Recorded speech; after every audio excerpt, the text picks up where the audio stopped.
and what my company does, where we're heading, what we plan to do, what we're doing today, what we want to do tomorrow, and as I said, what I've learned along the way. And then I want to make sure that we leave time for Q&A in case people in the audience have questions. And I'll say, as a housekeeping announcement, I believe what you should do if you have a question, in order to try and keep everybody organized, is that I think the plan is for you to use the chat function and type up any questions that you have. And then Ushta and Yazdi will consolidate those questions.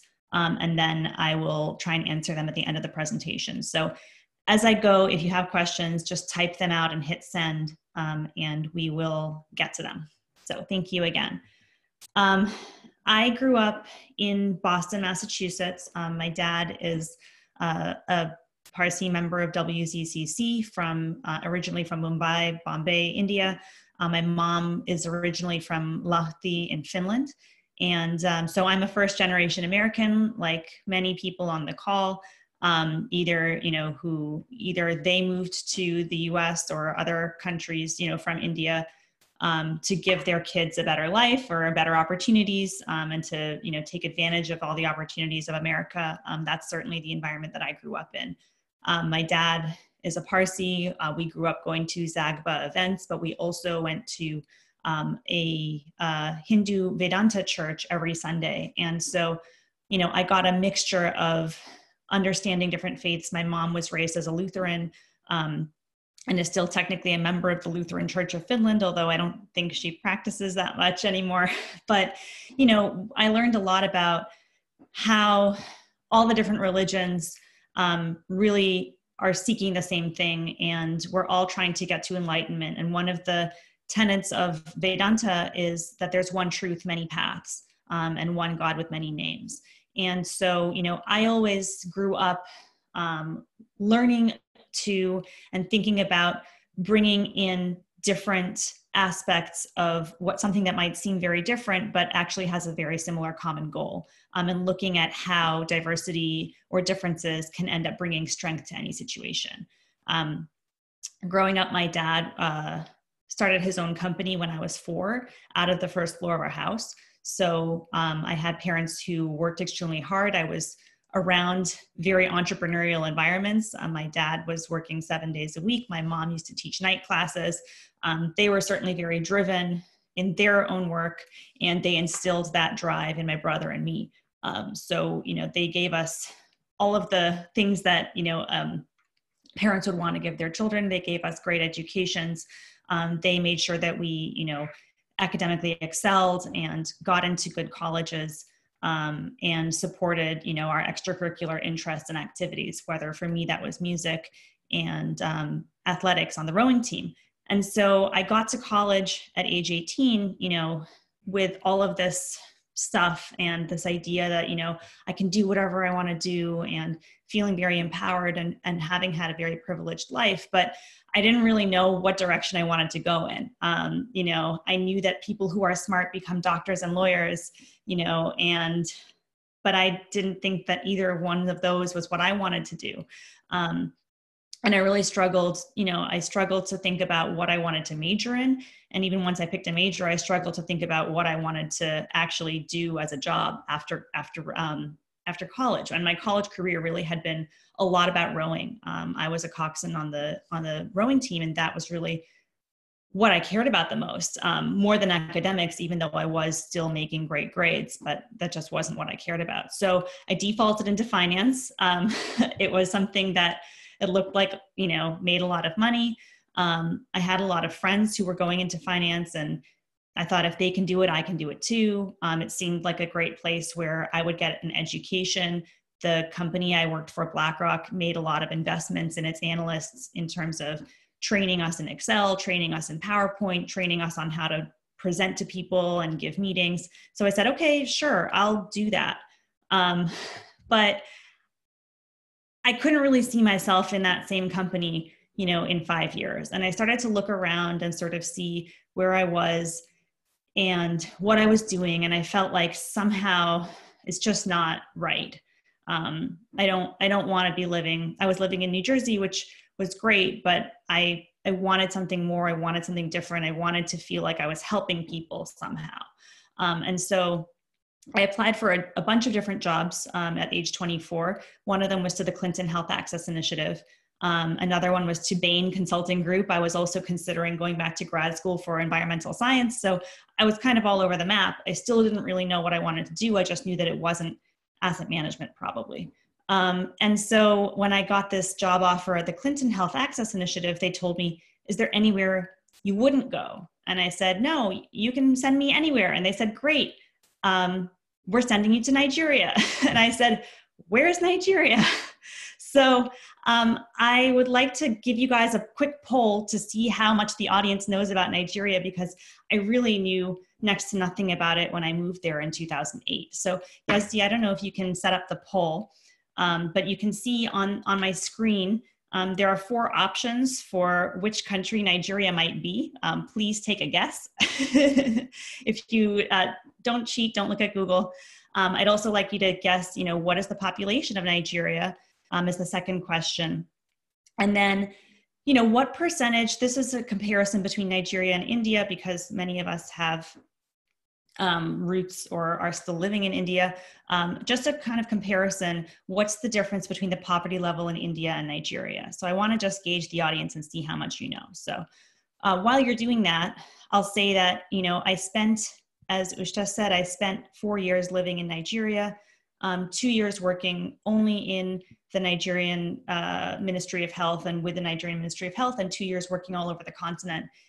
And I just started to, again, take a look around me and think about and realize, okay, what do I care about what I'm doing right now? And I realized I liked the fact that I felt like I was helping people. I was having more of an impact. But when I would go to these health clinics, I would look around and see a lot of challenges, a lot of really poor, mostly mothers and children, queuing up for these free drugs. And the drugs were free, but often the testing wasn't free, or the transport to the hospital wasn't free. And there were still these barriers, and there were still these challenges that a lot of really poor people were facing, that was making it very hard to live a good life and to have a life with dignity and a life with options. And I realized that a lot of the underlying reason that a lot of the women in these health clinics seemed to lack options was because they lacked agency and they lacked money to be able to make decisions. And so, I started to think to myself, I want to do something that undercuts the underlying problem of poverty. I want to try and figure out, what I can do to solve that problem. And, the more I thought about it, the more I saw unemployment in Nigeria is over 40%. And everybody who has a job typically is supporting not only their immediate family, but often extended families. And even my own employees, they'll often be paying school fees for their siblings or their nieces and nephews. There's a huge amount of dependency in Nigerian culture that comes from having a job. And so I sort of over 4 years started to realize all these things. The nonprofit I was working for, the Clinton Health Access Initiative, was getting a lot of money from various donors. Those donors were changing their mind about whether they cared about HIV or malaria or vaccines or diarrhea in children. And I just felt like I wanted to be able to do one thing and focus on it. So I decided, I think I want to start my own company, but I didn't know how to do that. So let's take a break from my story. I'll tell you the answer to the polls. It looks like we've only gotten 37 people to vote. Yazdi, should we give them a few more minutes to vote? We'll give you guys a few more minutes. Let's wait for a couple of minutes. Okay, perfect. So I'll keep going and you guys can keep guessing on this. But so, I didn't know how to start a business. I had worked for 2 years in a marketing role, and then I had worked for 4 years at a nonprofit. So I went back to business school. I went to Harvard Business School in large part because it's a top tier school, and I knew that I would have access to a really strong network of people who might be able to help me on the flip side of that experience. So, I went to business school. again, I was looking around trying to figure out, is this what I want to do? Do I actually just want to work in New York and do something else? You know, did I get my living in Nigeria out of my system?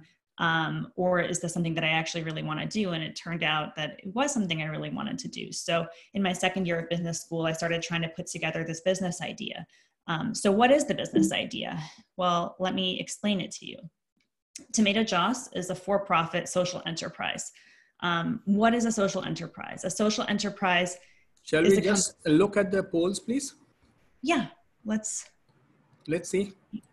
Here, let's see how people did. Okay, so the correct answer was B. This I call Nigeria the armpit of Africa because it's kind of, that's where it's positioned. Nigeria's population, actually, Yazdi, it's D is the correct answer. It's 200 million people. For the second poll, I might have given you the wrong answer there. But so Nigeria actually is the most populous country in Africa with 200 million people. And of that 200 million people, 50% of them are age 18 or below. So it's an extremely young population, an extremely big population. If you look at the next question, the question about what % of Indians live in extreme poverty, the correct answer, Yazdi, is actually A, 5%. Only 5%. Yeah, it is showing what people. Oh, it's showing what the most people. Yeah. I see. Okay. So yeah, so you guys got Nigeria right, but you got the population of Nigeria wrong. It's really big. And India is actually done way better in poverty reduction than a lot of you think. Only 5% of Indians live in extreme poverty today. However, Nigeria, the correct answer is 44% of Nigerians live in extreme poverty. That makes Nigeria actually the country with the largest number of extremely poor people in the world, more than India. So Nigeria has a larger number of extremely poor people than any other country. And so for me, learning that, you know, I had come from India, I had gone to India, you know, many times as a child, and had seen what I thought was pretty poor circumstances. But when I moved to Nigeria in 2008, I realized that actually what I see in India is not nearly as bad and as dire as, you know, the circumstances in Nigeria. And even when I go back to visit my family, you know, I went back over Christmas this past year. I went back a couple of years prior to that. Even going to the village and seeing, you know, agricultural villages outside of Hyderabad, where my great aunt lives, I can still see that there's way more wealth in these villages than in the villages that I'm working in Nigeria, just in terms of the education, in terms of the access that people have to electricity, running water, etc. So it's a country that has a huge challenge and a huge opportunity. And I felt like I could make a big impact, you know, working in the country where the largest number of poor people in the world live.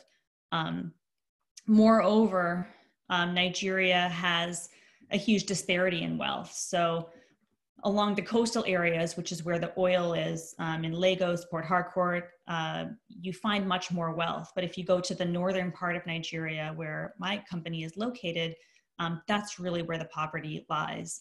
The poverty rates are 70%, 65%, you know, much, much higher in the north than they are in the south. So that spurred me to start Tomato Joss. So what is Tomato Joss? Well, Tomato Joss is a for-profit social enterprise. What does that mean? A social enterprise to me is a company that works simultaneously to drive its own bottom line and the bottom line of the constituents in the community in which it resides. So for us, you know, we are a farming and processing company. The word Jos is actually a Nigerian city. It's a city that's known for agricultural production. We're not in Jos, we're about 3 hours away. But the term Tomato Jos is a Nigerian phrase that we use for marketing purposes. We grow tomatoes and we help and support small farmers to grow tomatoes as well. And our bottom line is linked to their bottom line, because the more successful they are, the more tomatoes we can purchase for our factory. And so how we make money is by buying tomatoes from our farm and from the outgrowers, and then processing those tomatoes into tomato paste, turning that into a retail product, and then selling it in the market. Because Nigeria is such a large country with 200 million people, the market for tomato paste is quite large as well. Every year, Nigerians consume $500 million worth of tomato paste, and they consume it in two different products mainly, or two different recipes. The first is called jollof rice, which is a spicy tomato-based rice that's consumed by most Nigerians at least a couple times a week. And the second is red stew, which is a tomato-based stew, which is used and eaten with white rice. And it has tomato, onion, hot pepper, ginger, curry, thyme, and a few other spices. And that's also a very, very common dish. So these two dishes really are key and central to Nigerian cuisine. They both require tomatoes and tomato paste, but Nigeria imports 1/3 of its food, and they import 100% of their tomato paste. So even though there are many tomato farmers all over the country, especially in the northern part of the country, somehow those tomatoes are not turning into a value-add product. And so when I first tried to look at this problem, I was trying to think about, why is that the case? You know, what's going on? And what I realized was that in most parts of the world where tomato paste is made, the farmers are way more productive. They are able to grow at a much higher yield per hectare and a much lower cost per ton than what Nigerian farmers are able to do.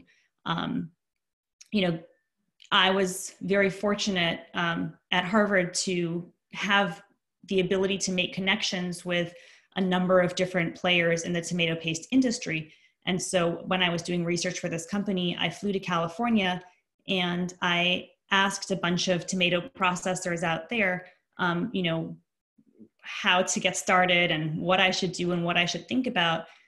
And across the board, every single person told me, Mira, you need to be a farmer first. If you cannot grow tomatoes at the right cost and at the right quality for the right period of time, it doesn't make sense to put a factory up. And the factory is really, really expensive, and you know, you will fail. So I said, okay, no problem. You know, we'll start by farming. So from 2014 to 2020, we've learned how to farm tomatoes successfully as a commercial grower, and we've also learned how to teach smallholder farmers how to be commercial growers and how to be successful. So how did we do that? Well, there's no rocket science to increasing yields. And to give you a small idea about what we're dealing with, the average yield in tomato farmers in Nigeria is 5 tons per hectare. The global average yield is 35 tons per hectare. So Nigerians are really, really, really unproductive at growing. And there's a variety of reasons why. They're using bad seed, they're not using enough fertilizer, they're not doing great field prep, they don't weed their fields effectively, they don't use the fertilizer effectively. The more we counted, we realized there were over 100 different behaviors in the farmers that we were trying to change. And that's a lot of change. And we all know that change is very hard, especially if you've been doing something one way for 20 or 30 years. So we tried to think about what's the best way to give the small farmers that we're working with, many of whom have little to no formal education, an environment where they will succeed. And so we developed what we called our model farm. So we have our commercial farm, which is located within our land.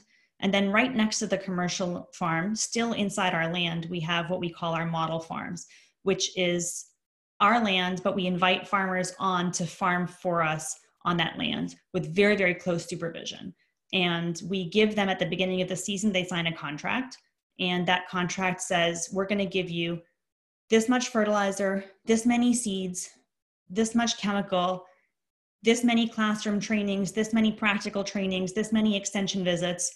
All of those things we're valuing at this amount. And we're valuing your tomatoes at this amount So you need to give us this many tomatoes back to pay for all of these things that we've given you, but everything above that you get to keep as profit. You can sell the tomatoes to us and we will give you cash. And so we have been able to, through that system, help farmers, because a lot of the time, they say you need to spend money to make money. That's the case in farming as well. There's a huge amount of upfront cost of the fertilizer, of the seeds, of the irrigation costs, and all those kinds of things that farmers can't necessarily afford because they don't have that money saved. So we give them this loan. They then can pay back the loan. We work with them very, very closely, and we're able to do that because they're farming inside our land. So it's very easy for us to go in and observe them every single day. And then at the end of the season, they give us the commensurate volume of the output, and then everything above that volume, they get cash. So through this system, we've actually been able to have pretty impressive impact, especially with our women farmers. So if you look here, like I said, our baseline yields in Nigeria are 5 tons per hectare. The farmers in our program are now getting almost 40 tons per hectare, and our best 5 farmers, our best 10 farmers got 70 tons per hectare this year. And so they're making much, much more money than they were, before they started working with us. And as one story, so what we do is, after they've worked with us for 2 years on our farm, and we go through 2 tomato cycles and 2 maize cycles. So corn is what's grown in the off season. And we want to give the farmers, there's a lot of similarity between corn and tomato growing, although tomato growing is a little bit more technical, but we want to give the farmers as many chances to grow under our supervision as possible, so that when they graduate from the model farm to become outgrowers, they have the tools that they need. They have the confidence that they know what to do. And so after 2 years in the model farm, our farmers graduate to become outgrowers, and they farm on their own farms. They still get a loan from us, and they still sign a contract to sell to us. But the loan package is slightly different. There are fewer extension visits because their land might be farther away. And so we provide a slightly different service to the outgrowers as the model farmers. But as an example of, a success story, there was a woman in our program who, she first joined in the summer when we were growing corn. And, her husband, we're working in northern Nigeria in a very predominantly Muslim area, which is predominantly very patriarchal in nature. And a lot of women would have to ask their husbands for permission to come to the farm, for permission to join our program. One husband gave his wife permission, but he told her, I don't think you're going to succeed. You're going to default on your loan. This company is going to arrest you, and I'll see you in prison. And, it's pretty hard to hear your own husband tell you that, but she kept on coming to the farm every day. She kept on doing her work. And at harvest time, she asked her husband to come and join her and help her harvest.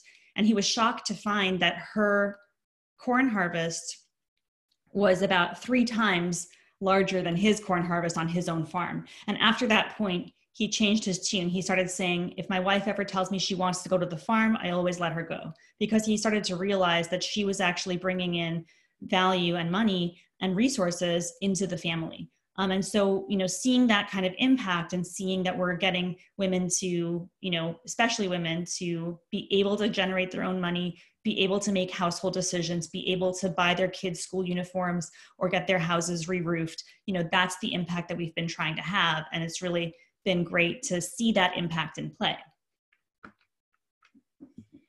So I've been telling you guys this really great, wonderful story, but I feel the need to stop us and take us back for a second. I said that, we're this farming and processing company. We haven't started processing yet. We're actually just a farming company still. It's taken us, when I first started Tomato Just in 2014, I thought that I would be exiting, and selling to a private equity company within 7 years of when I started the company, right? And we're in year 6 now, and we don't even have a factory yet. So my expectations have not been met. And, there was a lot that I realized, farming takes a long time.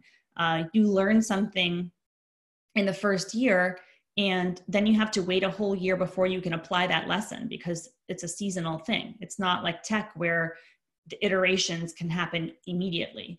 And so it took us 3 years to figure out how to farm commercially at the high yields that we wanted to get. And then it took us another 3 years to figure out how to get smallholder farmers to farm at the yields that we want to get. And not only at the yields, but at the cost. Because remember, the factory only makes sense if the factory can buy tomatoes at the right cost and then make a competitive product.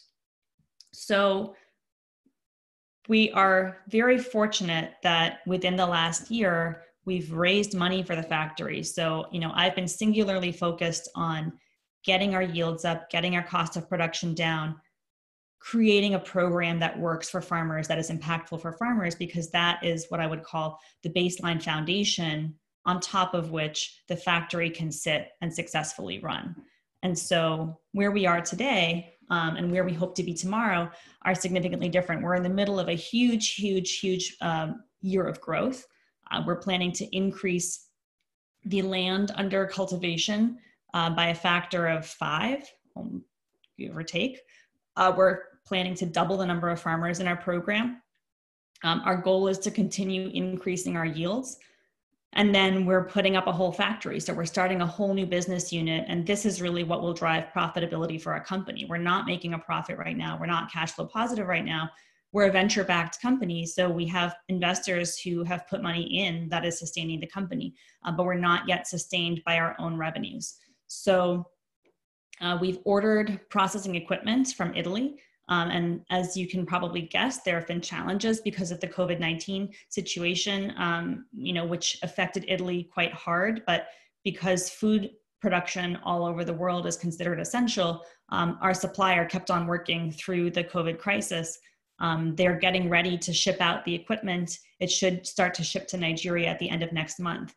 And we've also started building the factory in which the equipment will sit, because again, Nigeria is a very poor country, a very fragmented country. I have to put in the well to get the water. There's no municipal water for us. I have to buy generators to run the power for the factory because there's no town electricity that we can just plug into.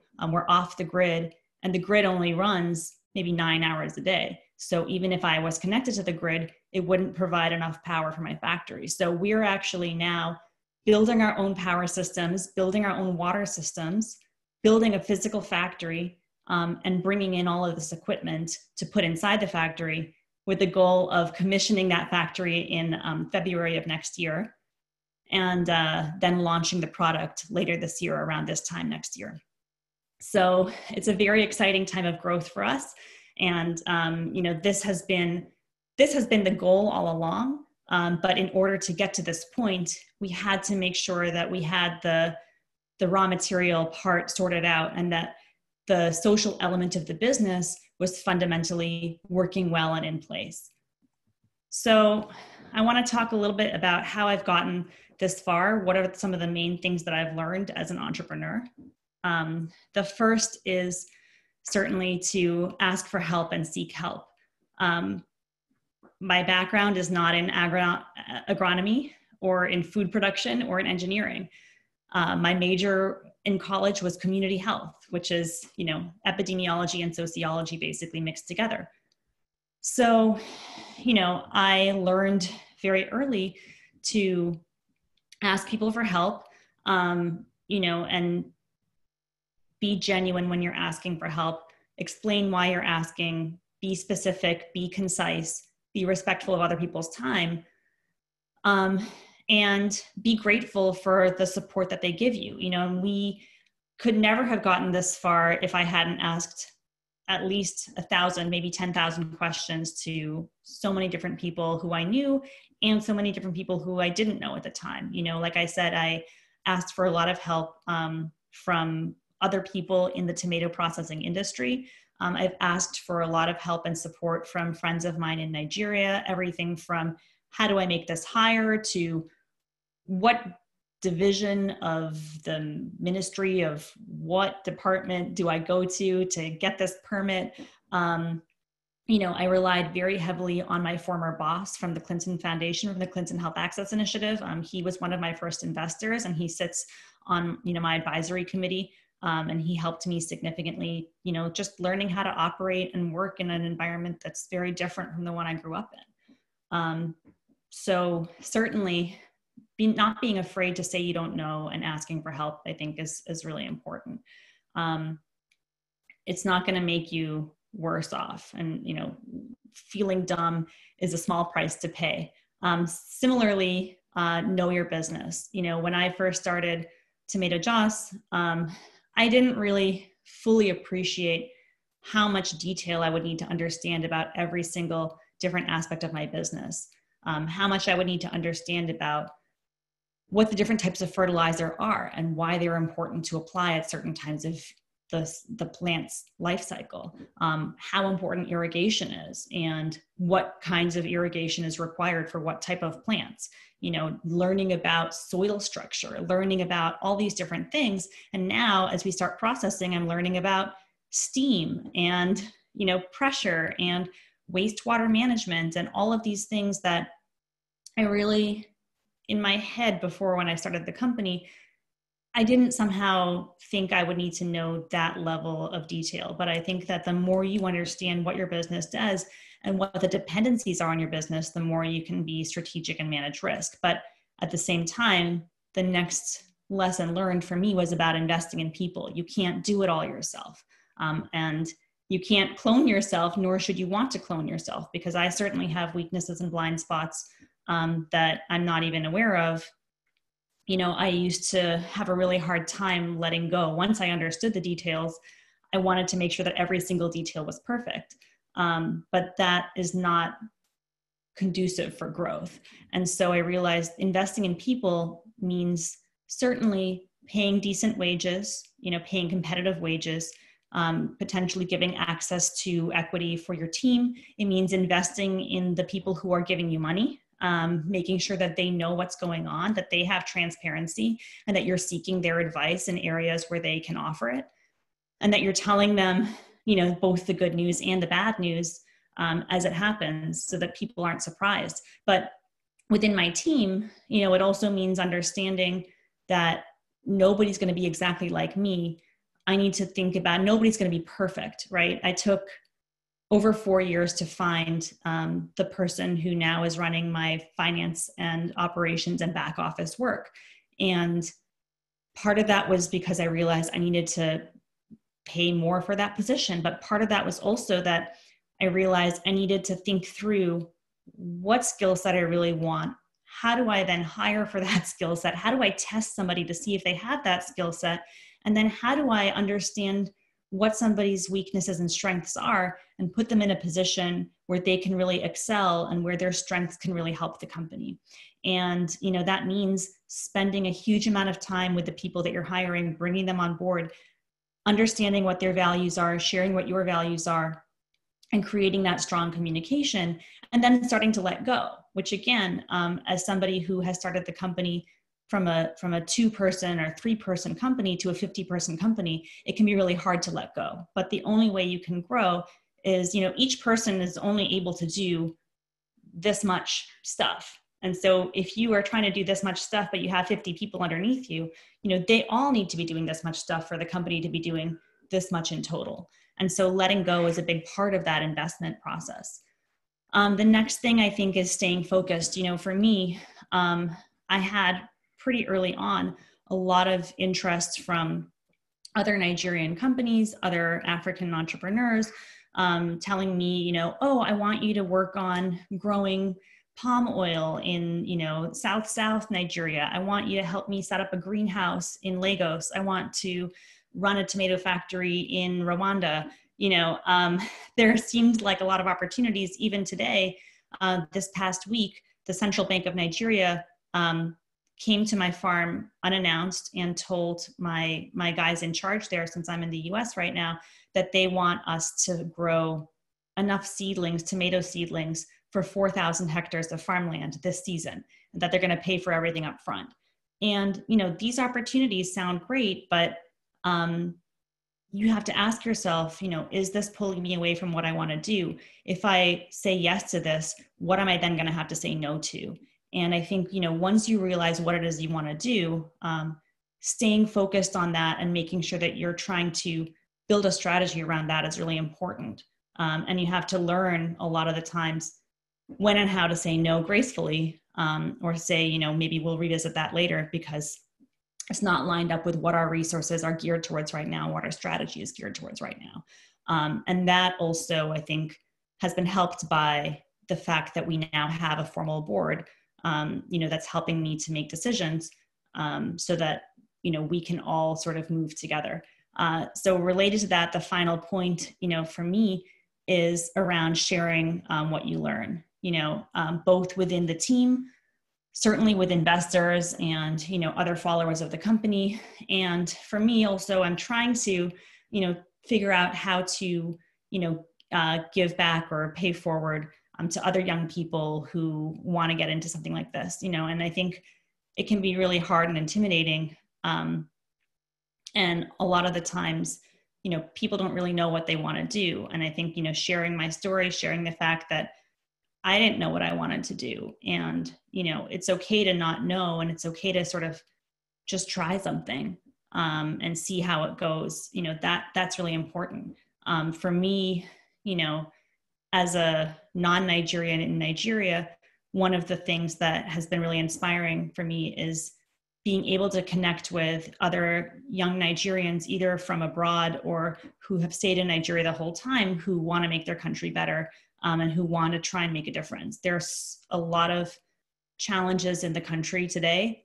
There are a lot of people who are trying to leave, going to Canada, go to the US, go to the UK, go to Australia, go to Dubai, go anywhere outside of the country. And so every time my story can inspire somebody and I can try and give somebody advice on how to,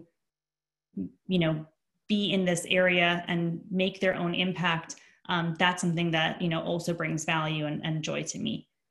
So the conclusion I think that I want to share with everybody before we take questions is that, in life, there's a lot of randomness. There's a lot of things that you can't control. There's a lot of things that will happen to you that are unexpected.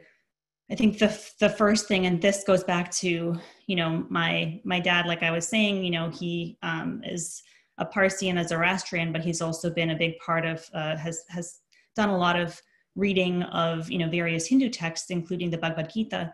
And I think that, one of the key points that Krishna is trying to make to Arjuna, on the battle line is, you got to just take a step forward. You can't just sit here. The worst thing you can do is nothing. You've got literally 1 million soldiers behind you waiting for you to move, and move forward, do something, and then notice and look around at where you are. And if you don't like where you're going, it can be hard, but you can always change.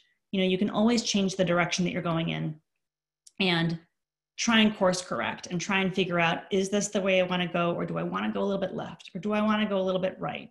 And as long as you're moving and you're thinking about where you want to move, and you're being conscious of that, and you're trying to make changes to bring your direction to what you think is your goal, I think that's all that life really is. You just have to keep moving. And even if you don't know where you're going, and, as you move, you'll start to figure out where it is that you want to go. So on that note, I think I'd like to open it up for questions. I wanted to leave, 15, 20 minutes for people to ask specific questions, or if there are areas that, you'd like to get more information on. I don't know if anybody's been typing questions, but let me turn it over to the moderators. Thanks, Mira. I, for one, loved hearing about your journey and what had led to the development of Tomato Joss, but also really enjoyed hearing about how you questioned your purpose and found your passion. And I also love how your company is shifting the scale and empowering women. So I'll just scroll through some of the questions that have come in and consolidate some of them. One of them has been, has climate change affected your business at all? Sure, that's a great question. That's from Yali. Okay, well, Thank you for that question. The short answer is definitely yes. In Nigeria, there are 3 main seasons. There's the rainy season, which just started around now.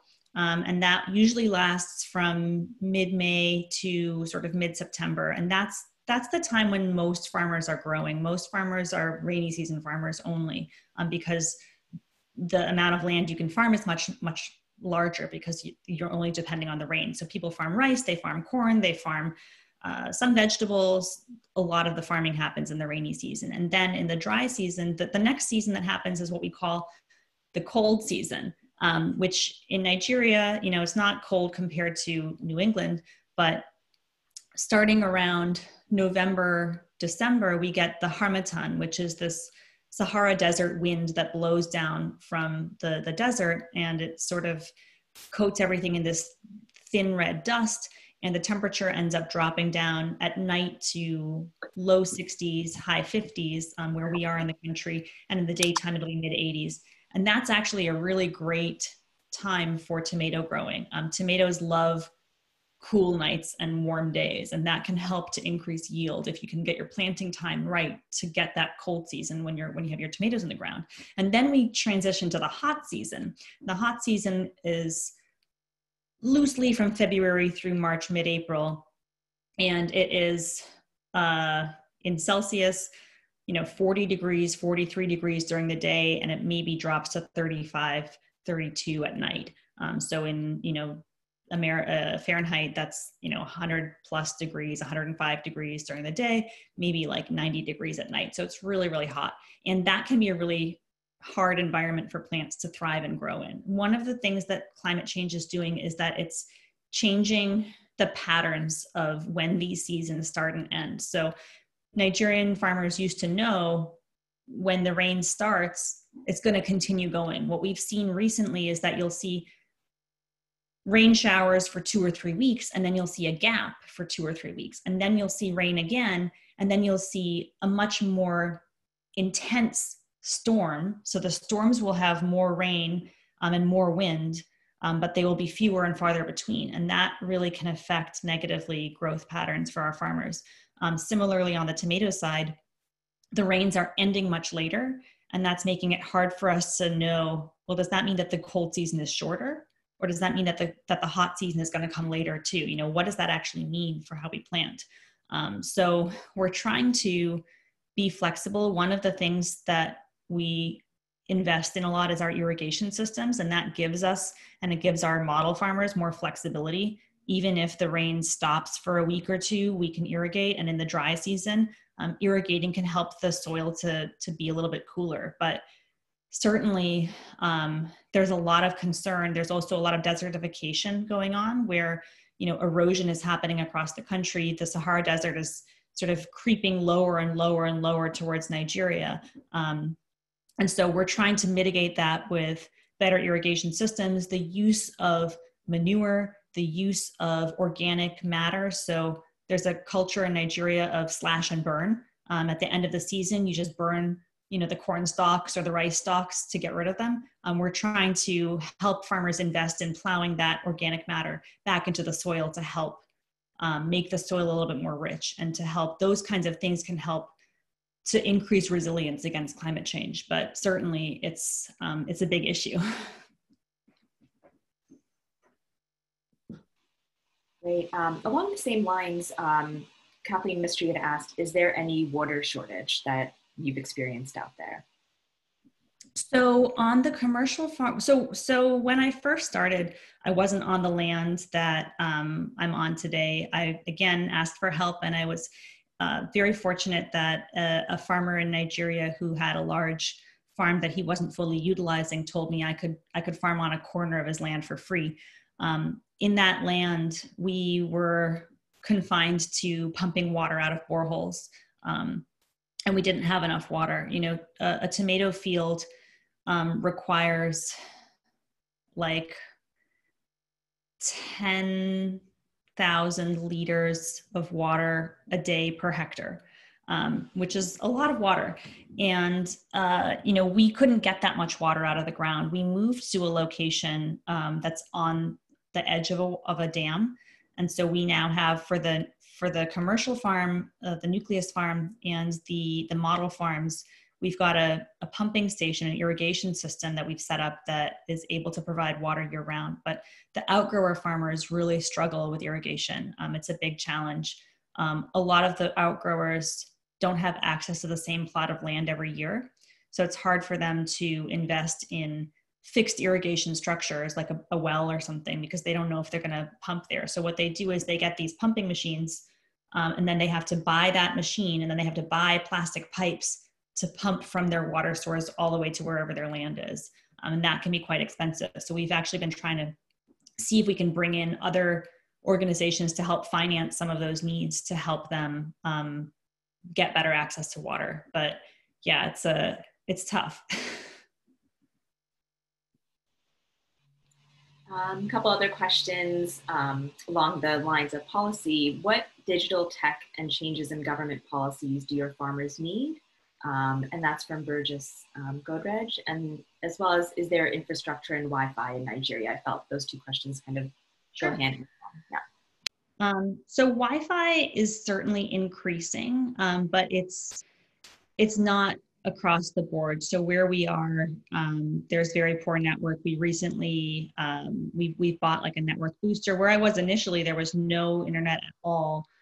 Even though it was only about 2 hours outside of the capital of the whole country, there was not even any phone network, let alone internet network. And I had to get satellite internet to be able to connect to anybody, which was really expensive. Where we are today,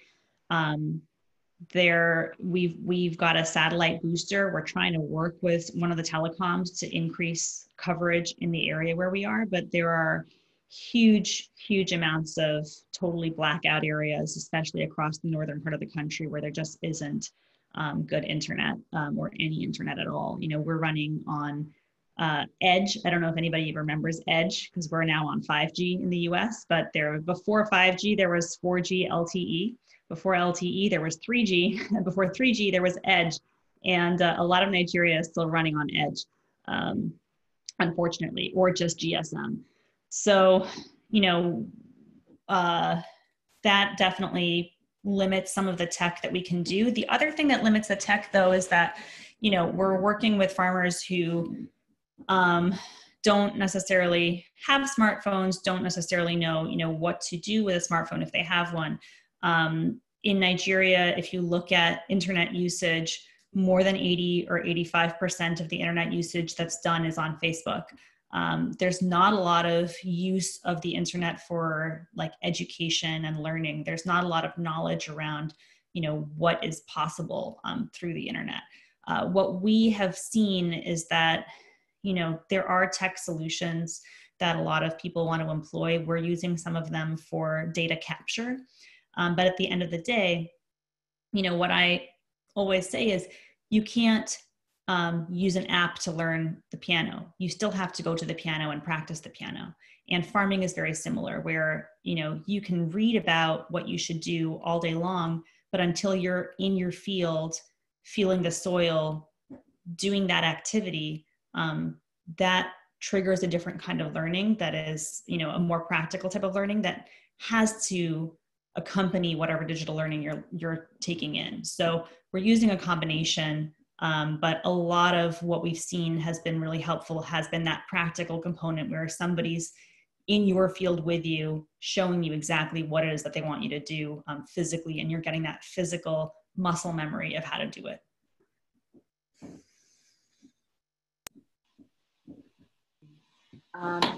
So a couple of questions about the factory itself is, until the factory is up and running, what do you do with the increase in tomato production? Is there enough of local fresh market? And the same individual had commented, had asked, a significant problem for the US tomato canners is cost-effective shipping from field to cannery. As the range of your agricultural area grows, what transportation issues will you have to plan for? And that's from Dunn. Yeah, those are great questions. So the first question is around the fresh, you know, where do we put all our tomatoes right now, right? And one of the reasons in my presentation, I said I plead the fifth on my operating margin, because when we work with our farmers, we're guaranteed to buy at a certain price. Now that price that we select with the farmers is based on what our cost needs to look like once we have the factory up and running. So for example, this year we agreed to buy from farmers at $100 a ton of tomatoes. We can sell the tomatoes once they're in paste format for a much higher price, but we're taking those tomatoes at $100 a ton from our farmers, and then we're selling them in the open market. And because of COVID-19 in particular, there was a huge disruption in the supply chain of tomatoes in Nigeria during the spring, which is when we were harvesting. Easter is usually, there are usually peaks in demand for tomato. So Christmas is a big peak. There are the two Eid ceremonies, which are big peaks. And then Easter is a big peak as well, in terms of when people are buying food, they're celebrating, they want to really, do something great with their families. You also see, weekends being smaller peaks in the cycles of demand, because most people are going shopping for the week during the weekend.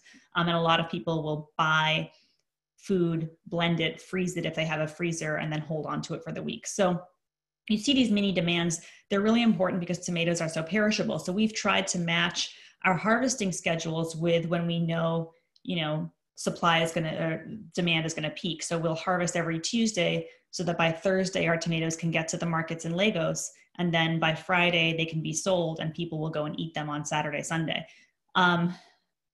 With COVID, there was a lockdown in Lagos, there was a lockdown in Port Harcourt, there was a lockdown in Ibadan. Those are the big coastal cities that drive a lot of demand. And so we had huge amounts of tomatoes that were, we were trying desperately to get out of our farm. We were harvesting 3 truckloads each harvest. And each truck is holding 30 tons of tomatoes. We ended up buying tomatoes from our farmers at $100 a ton and then selling them into the market at $70 a ton or $60 a ton at sometimes, because that was the price that the market was willing to take, because demand had been so depressed because the supply routes to the big cities were cut off because of COVID. And so we ended up making a negative operating margin because I couldn't go back to the farmers and say, you know what, never mind, I'm not paying you what I said I would.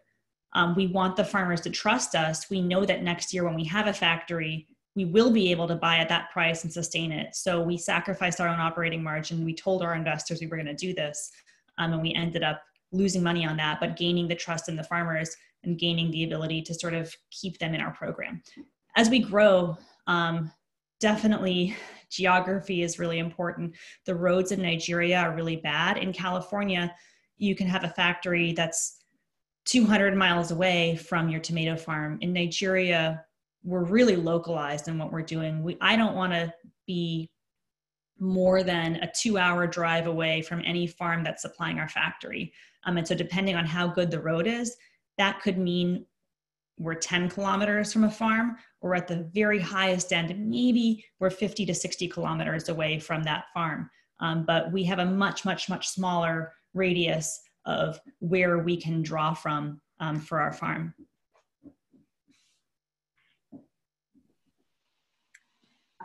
Were there any bureaucratic roadblocks you faced in getting all your permits from the relative agencies? That's from Vras Daver, my dad. And along the same lines, I was wondering if you ever received any pushback, being that you're not Nigerian, you're not local, and kind of how you dealt with that. Sure. So, and I think somebody else had asked a policy question too. I apologize, I forgot to answer that. So Nigeria, I think, is very similar to India in a lot of ways. The legal, they were both British colonies. The legal codes are probably almost exactly the same. There's a huge amount of bureaucracy at the federal, state, and local level. It can be hard to figure out who's supposed to do what. And, a lot of the time civil servants end up being, not super committed to their jobs, or not super, concerned about whether or not the people they're serving are actually getting the services that they're supposed to provide. So I think, one thing that really helped me was the 4 years that I spent with the Clinton Health Access Initiative before I started Tomato Jost. I learned all these like small things that sound sort of silly, but they can actually make a big difference. So for example, anytime I drop off a letter at any government group, and you always have to do it in person. You can't just send an email. You have to go with a physical letter on your physical letterhead. And then you have to take a copy, and you come to the office and they stamp to say they've received it. And then you give them, your copy and say, stamp this too, because then you have a record that says, I know someone at your office got this letter. And you can come back in 2 weeks and say, hey, I sent you guys this letter. Here's my copy demonstrating that somebody here, signed for this letter and received it. Where has it gone? Has it gone anywhere? What's going on? And so I think that learning how to do those kinds of things was really valuable because, and just learning that you have to be persistent and that nobody else is going to care about this as much as you. So if it's going to get pushed through, you have to be the one to push it through at every level. I think that's one thing that I learned.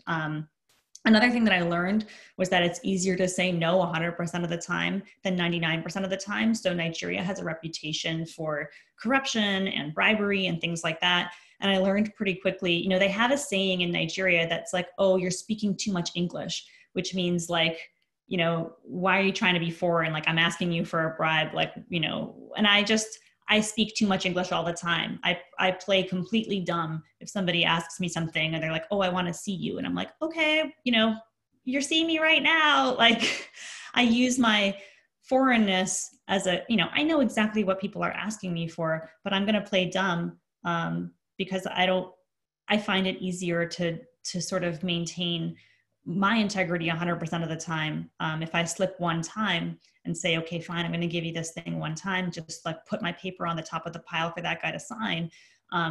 It's a very slippery slope. Clay Christensen, who's was a pretty well-known professor at Harvard Business School, had the same philosophy where it's it's easier to say no 100% of the time than 99% of the time, just because 99% can turn into 98%, can turn into 95%, can turn into 60% so quickly that you don't realize it.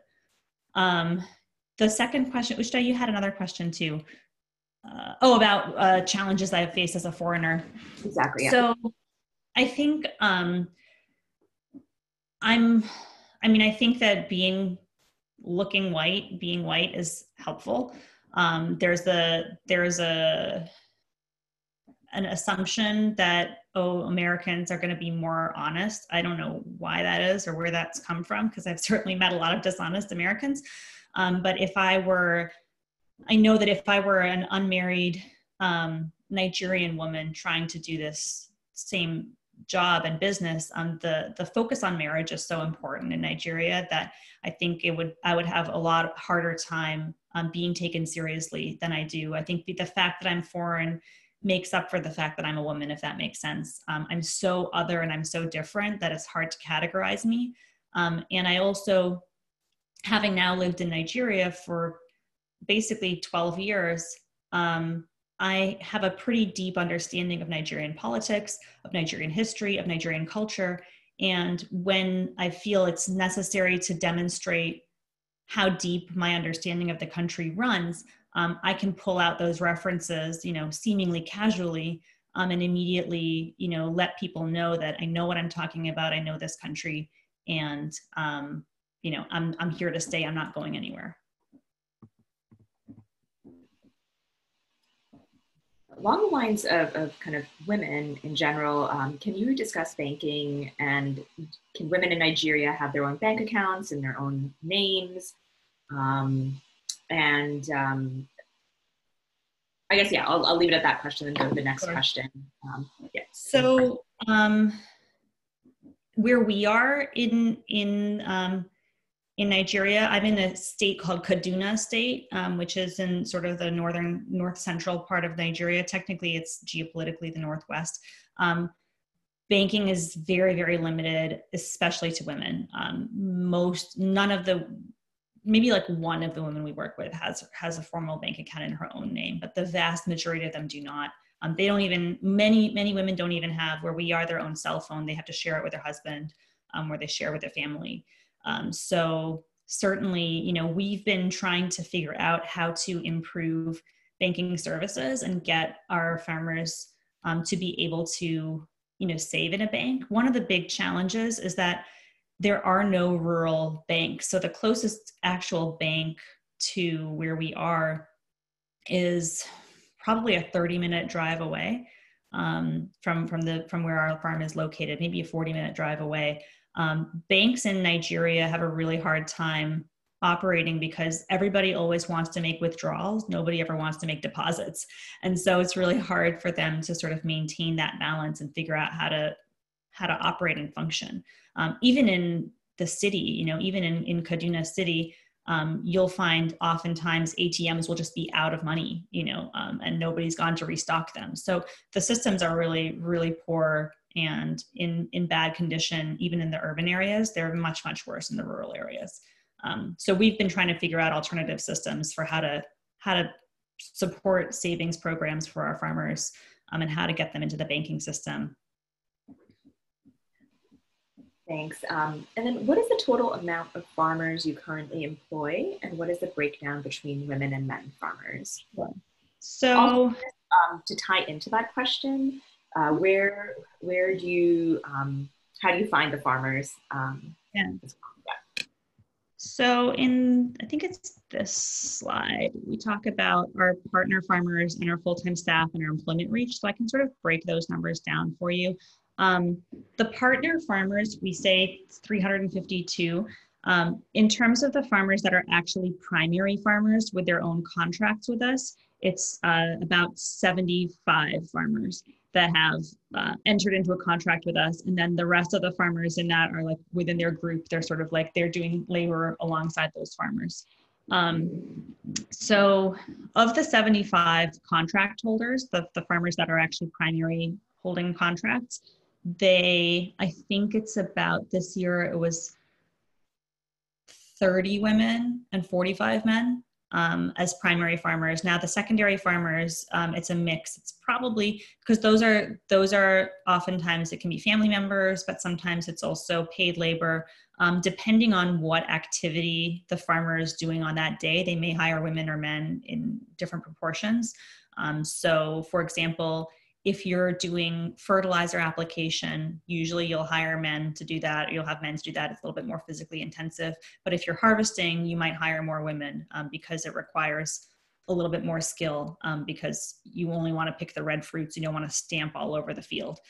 So the split on the secondary farmers is probably about, I would say 60-40 also, 60% men, 40% women.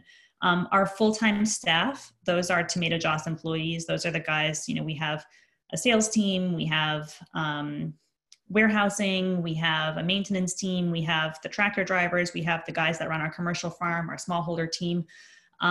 We have, out of 50 employees, I think 15 women, so about 1/3, a little less than 1/3 women. And then the total employment reach, that number refers to all of the casual day laborers that we hire in any given time. If we're planting on the commercial farm or harvesting or doing construction work or doing whatever, we typically hire day laborers to help support that work. And that's probably, I'd say, 70% men and 30% women. So, we are actually making a pretty big impact. We have a very close relationship with the local chief in our area, and crime rates have gone down since we've started working because a lot of the sort of unemployed young people have something to do. They know if they show up at our gates in the morning, they're probably going to get a job in something or the other. That's really fascinating. Are you accepting any equity investors, as well as has your involvement been only from private sector or also USAID or World Bank? Sure, we certainly would be happy to talk to equity investors. There's a couple. We're in the middle. We're still raising money.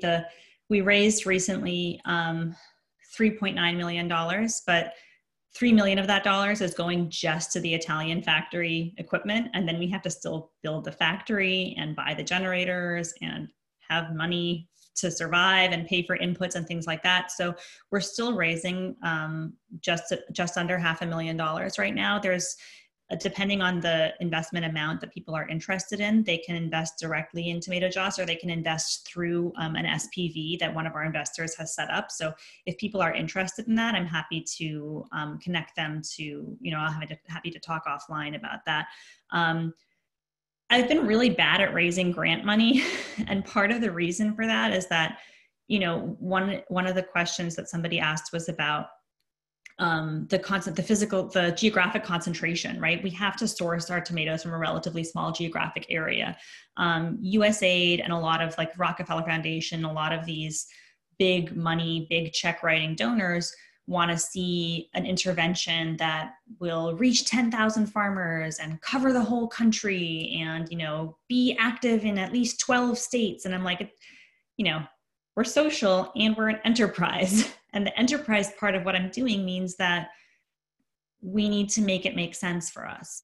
And I would rather work with 1,000 farmers, but get them each to farm 1 full hectare and earn $1,000 on that hectare than to work with 10,000 farmers on 0.1 hectares, and they're each earning $100. Like, to me, I feel more motivated by large scale impact, that is game changing for the person who's receiving the impact. Changing somebody's income from $1 a day to $10 a day, to me, is a more deep impact. And if I'm only able to make that impact on 1,000 people, so be it, because those 1,000 people will forever change the fabric of their community.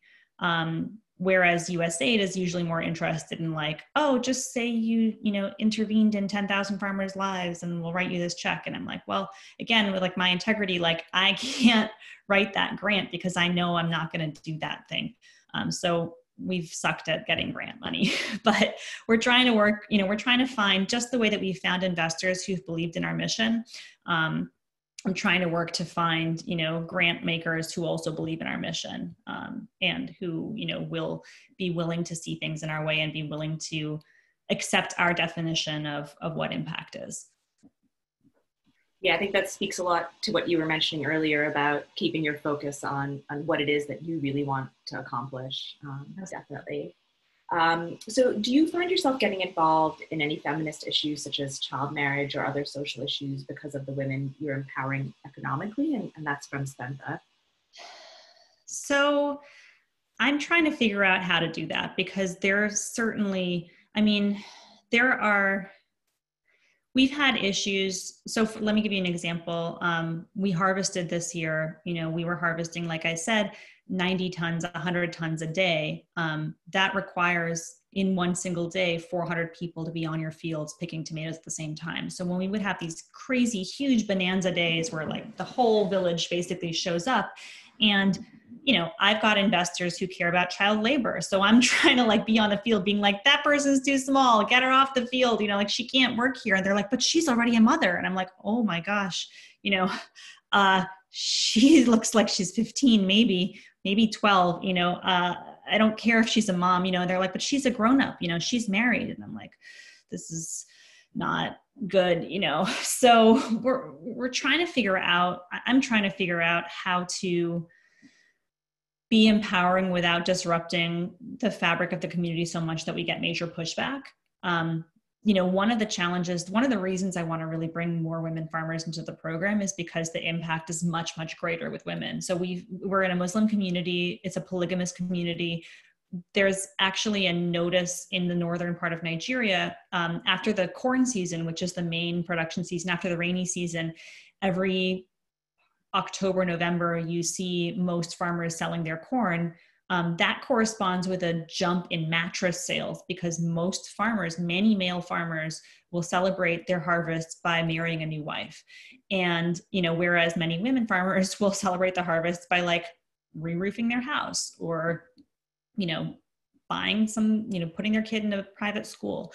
And so we're trying to figure out how to shift that balance, how to create more incentives, or maybe just how to pull other nonprofits now that we have entered into this community, and we can sort of provide a backbone for other people that want to do other interventions, and we can help them navigate the, local tribe and talk to the leaders and do things like that. Like, again, with the focus, like I care so much about this stuff, but I'm also here at the behest of the local chief and at the behest of the state government. And I try to sort of balance out, like, what can I actually bite off and chew versus, what can't I do? And so a little bit of it is trying to figure out, well, if we can just keep working with these women, if we can somehow structure additional educational programs for them that are separate, then maybe we can start to drip in things like family planning. And then we can try and like bring in some kind of another NGO that can do family planning work or that can do other work that we can't necessarily do, because I see a lot of these challenges. It's really hard to see it, and I want to make changes, but I also want to do it in a way that's respectful to the community. Thanks. I think we only have time for a couple more questions that we have. So I'll kind of wrap up with some summary questions about, personally, can you comment on some of the sacrifices that you're making, such as family and socially, kind of in building this venture, as well as, right now with COVID, you're currently in Boston, your company's in Nigeria. How are things and what are the biggest challenges there? Sure. I think that certainly being far away from, people that you love is hard. When I first started the company, I was not taking a salary. I had $80,000 of student loans that was like increasing. And then I, had credit card debt that was adding up because I didn't have a salary. And I, couldn't even make phone calls. I couldn't watch TV. I couldn't watch, I like sports. I couldn't watch any sports. There was all these things that I was missing out on. And, I felt, I lived in, initially when we were in the first location, I was living in this converted chicken coop in the middle of nowhere with like compressed cardboard walls and a tin roof. And, I only ran my generator for 3 hours a day because I didn't want to waste money. So I had no refrigeration. It was tough. And I lived like that for 2.5 years before, moving to now Kaduna City, which is a 4 million person city. And I have a real house and I have, real electricity and I have a fridge and stuff. And, I have a grocery store I can walk to, but, it was definitely hard. It was lonely. A lot of my Harvard Business School classmates were making like crazy amounts of money and were like, are you okay? Like, are you sure you still want to be doing this? And, it was a challenge, certainly there were times I asked myself, like, why am I still doing this? But at the same time, it's also like, I wanted to see it through to the bitter end. And I felt like every time we did make progress, I'm like, we are on the right track. We just need to keep pushing.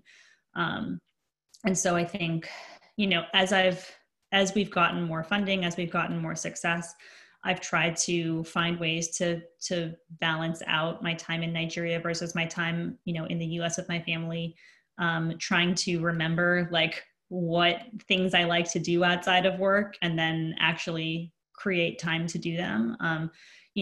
Resilience is something I think that I have a lot of, but it still gets depleted. And so it's still important, again, to pay attention. Like I said, pay attention to where you are, pay attention to how you're doing. And if you need to, get somewhere where you can replenish that, then, it's important to do that. And it's important not just for you, but also for the company that, you're leading. So I've been recently taking, I would say probably taking 4 trips a year to the US to spend time with my parents and try and see other family and just try and, live in a place that's a little bit less stressful and a little bit easier to be in. I'm here now and my team is in Nigeria, but I think part of the reason that things are still going well is because I've really tried to focus on the last 6 months in team building. And I've made, a couple of key hires on the management team. And I've really tried to start trusting them and tried to start figuring out how to be a more effective manager, so that I can empower them to be critical thinkers, make their own decisions, tell me what those decisions are. We're setting up frameworks like on the processing. Okay, if it costs less than this amount, if, XYZ conditions are met, you go ahead and make that decision. And then you just show me what thought you put into that decision so that I can feel comfortable that you made the right decision, or even if you made the wrong decision, that there was some basis for you to make it. And, you know, we're also communicating. I'm having executive management meetings 3 times a week. I meet with my processing team twice a week. We have working meetings. You know, I'm on calls all the time to try and stay connected. And I'm doing like a video chat or video call with my general staff once a week as well, posting it to our private YouTube channel. So we're trying. COVID is weird, but COVID is making everybody remote. And so I think that there's some lessons to be learned there more generally. Thanks. And I see some people are dropping off, but Mira has been more than gracious in offering people to message her directly if you have any questions that haven't been answered today. And the lasting question I want to ask is, if you could go back in time to when you started all of this, what's the one piece of advice that you would have given kind of your past self from something that you've learned?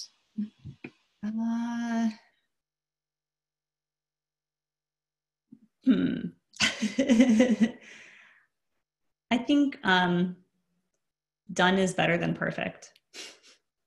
You know, even if it's not perfect, just get it done, get it sent. You can fix it later. Good advice. Well, thank you so much, Mira, for your time. A truly inspiring story and amazing work that you've done that hopefully will inspire so many of us as we do our own work and kind of find our passions. We normally would be meeting in person. We'd be giving you a lovely WZCC pin and t-shirt to go home with, which we'll send over to your family's house locally. And we'd also love to make you an honorary WZCC member for the remainder of the 2019 year as well. Thank you so much. Well, it's been a pleasure. And thank you everybody for tuning in.